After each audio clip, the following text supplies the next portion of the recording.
Welcome to the legal journey. If this is not your first time here and you haven't subscribed us yet, come on, do me a favor and just subscribe right below there. If you have subscribed, thank you so much. What you could do is probably share the video with others so that they could subscribe as well.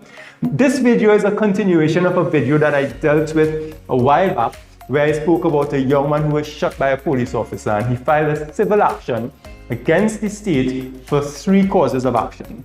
1, false imprisonment, assault and battery, as well as malicious prosecution. If you didn't see that video, you could pause this video now. I'd leave the link for you right there and you could check that video out.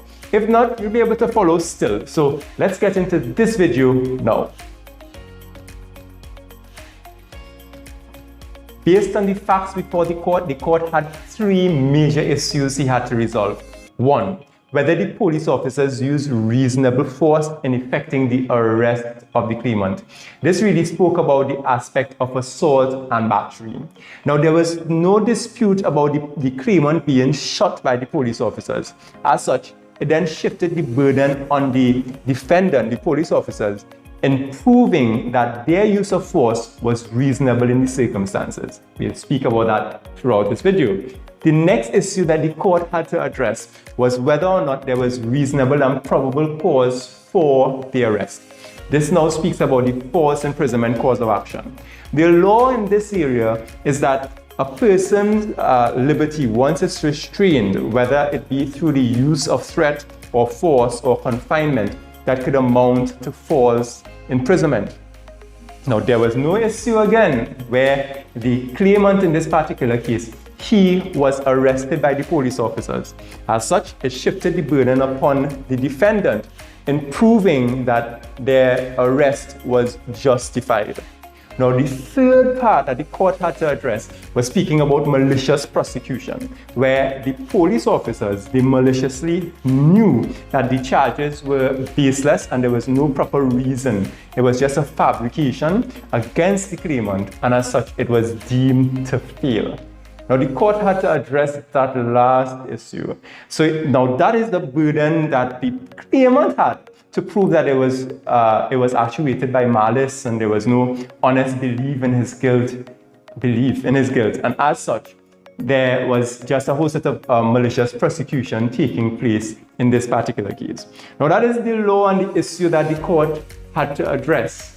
We're going to now go and look at what the court had to say about the claimant's evidence, then the defendant's evidence, and I'll tell you guys what the court said. Let's move on to the next part.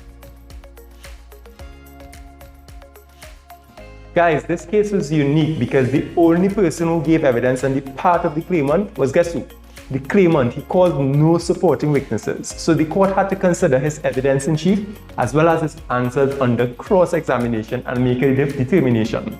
Now, the court had some concerns with some parts of the evidence. The court identified some inconsistencies as to when the claimant said that he was shot on the road, as to the time when he said the incident occurred. He went further in saying that he had concerns as to when the claimant said that he had left where he said he was leaving from, and then who he said he was with, where he was, and who he was not with, and so there was some inconsistencies there. There was inconsistencies about the amount of vehicles, police vehicles that were on the scene also.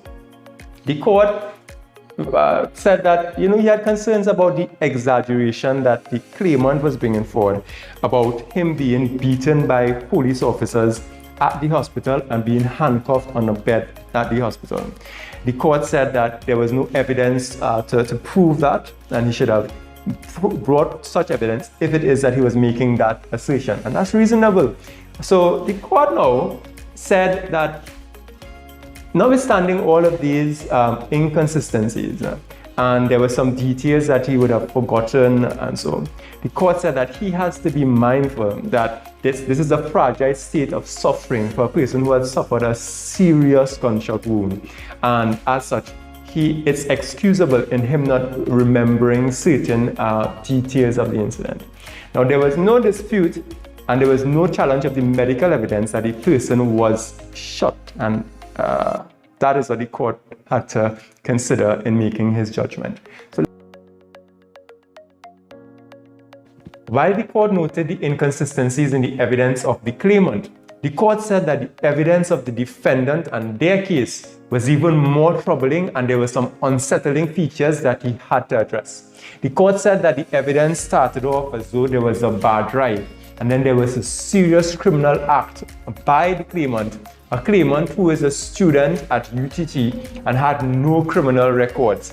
And then the court said that the defendants, they were saying that there were more than one occupants in the vehicle, but there were some significant inconsistencies there, because there were some police officers who were saying that they only saw one, they didn't see anybody come out from the front of the vehicle, and so on. So there was some inconsistencies there, some serious inconsistencies. Even further, there was no evidence to show that there was any sliding door in the back of the panel van to allow anybody to remove themselves from the vehicle. Further, there was no evidence as to there being any back seat in the panel van. The court even spoke about some inconsistencies about the time when the police officers alleged that this incident occurred, and some records in the station diary, the records which were inconsistent with the records at the hospital and at the command center where the phone call was made. There was no knowledge as to who exactly organized the roadblock that the court had some concerns about as well. Even more of greater concern, I should say, is that there was no evidence of gunshot residue on the claimant. There was no fingerprinting as well in the vehicle. There was no gun shells as well in the vehicle of the claimant. There was no gunshot on the police vehicles, and there were only 3 gunshots on the claimant's vehicle, after they were claiming that there were about 16 gunshots at one location. So the court identified all of these points, and there were some other areas of concern. As the court said, there were some unsettling features of the evidence of the defendant. So I think you kind of have an idea as to how the court ruled in this, but I'm not going to tell you just yet. So consider the both set of evidence of the claimant as well as the defendant, and let me tell you what the court said. I'm going to read that for you. Let's move on. Okay guys, if you've made it this far in the video, I'm not going to keep you in suspense any further. Daulat, I know you wanted to know the name of the case I've been referring to. It's Derek Warner against the Assistant Superintendent Clerk and the Attorney General. The judge who made the decision, his name is Justice Kokaram. He's now at the Court of Appeal, so he's no longer at the High Court. But love the judgment to read. So you can do a little search and you'll find the whole case there if you want to read it. Now, what did the court say? What did the court rule? Let me read from the case so that you guys would hear what Justice Kokaram said. Now, 1, he said, I am simply not convinced on the state of the evidence that the claimant was armed or that he engaged in a shootout with the police officers to justify their use of the lethal force on the claimant.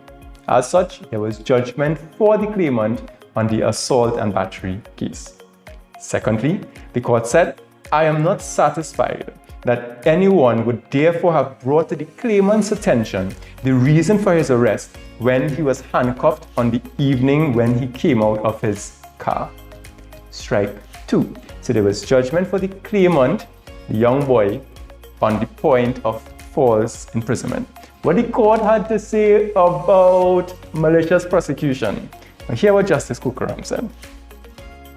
I am inclined to believe he being a police officer, simply charged the claimant to save face for police shooting of an unarmed civilian with no probable cause and was complicit in a cover-up. In these circumstances, I am prepared to accept that the police officer acted with malice in laying and pursuing these charges.